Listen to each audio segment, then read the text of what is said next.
Qui est le coupable d'un assassinat terrible, la nuit du 12? Bonjour Dominique Moll, Bouli Lanners et Bastien Bouillon à l'affiche de ce film, réalisé donc par Dominique, mais qui dit dès le début, en fait, on ne trouvera pas le coupable. Oui. C'est vrai, c'est une enquête qui n'aboutit pas parce que, enfin, c'est une enquête policière, mais qui ne répond pas aux attentes des enquêtes policières, c'est-à-dire au début il y a un meurtre, à la fin on vous livre le coupable. Là c'est une enquête où il y a beaucoup de suspects, mais où il n'y a pas de preuves et donc qui regarde les enquêteurs et l'effet que produit sur eux le fait de ne pas aboutir, de ne pas trouver le coupable. Oui, on va parler avec les deux enquêteurs qui sont là. On regarde la nuit du 12. Vous trouvez pas ça bizarre, vous, que ce soit majoritairement des hommes qui commettent les crimes et majoritairement des hommes qui sont censés les résoudre?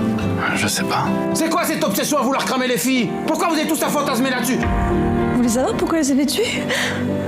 Moi je sais, je vais vous dire. À la PJ, on raconte que chaque enquêteur tombe un jour ou l'autre sur un crime qui le hante. J'en peux plus de tous ces connards. Ça me rend haineux. Elle se met à vous tourner dans la tête jusqu'à l'obsession. Arrête, ça vous bouffe de l'intérieur. Maintenant! Arrête-toi! Ça vous dévore.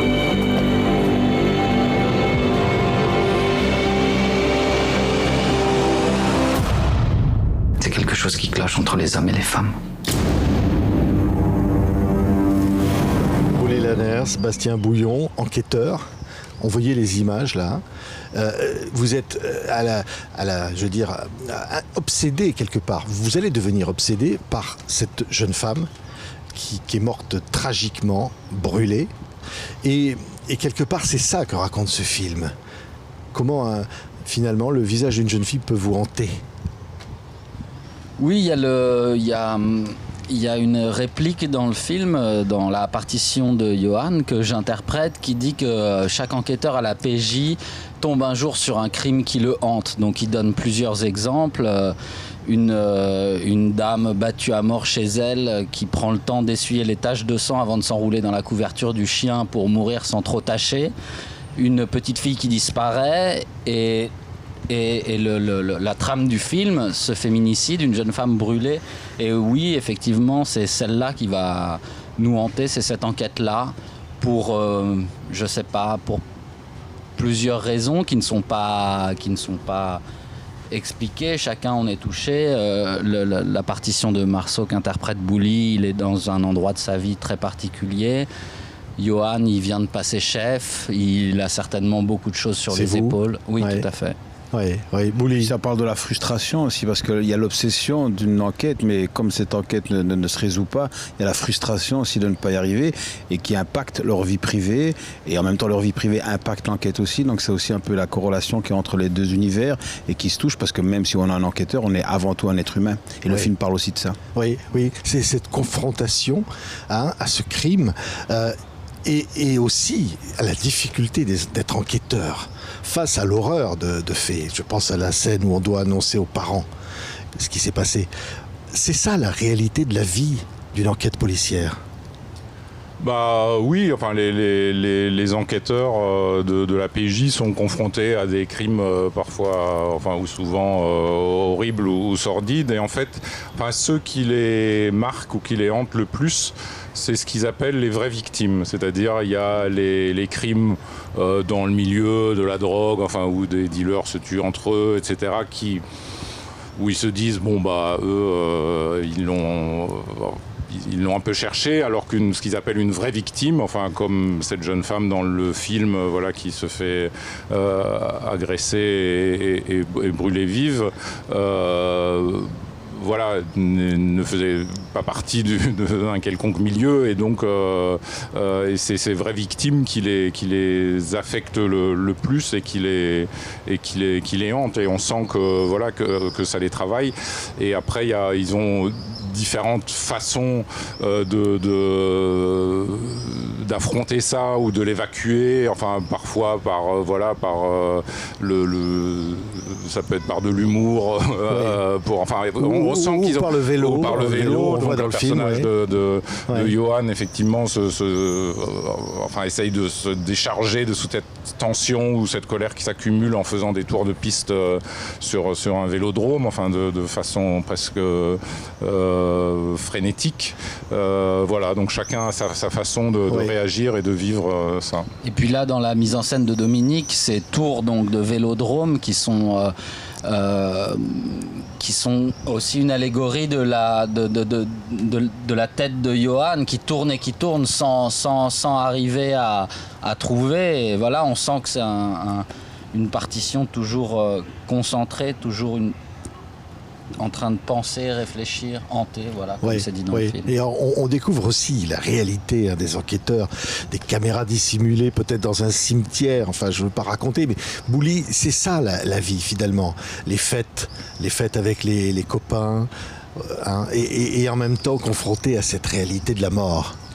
Les gars vivent dans la vraie vie, donc ils ne sont pas en enquête tout le temps, ils ont une vie aussi sur le côté, mais ils sont aussi confrontés à des réalités logistiques qui est liées à leur métier, à des manques de financement, qui fait qu'il y a des frustrations qui viennent de là.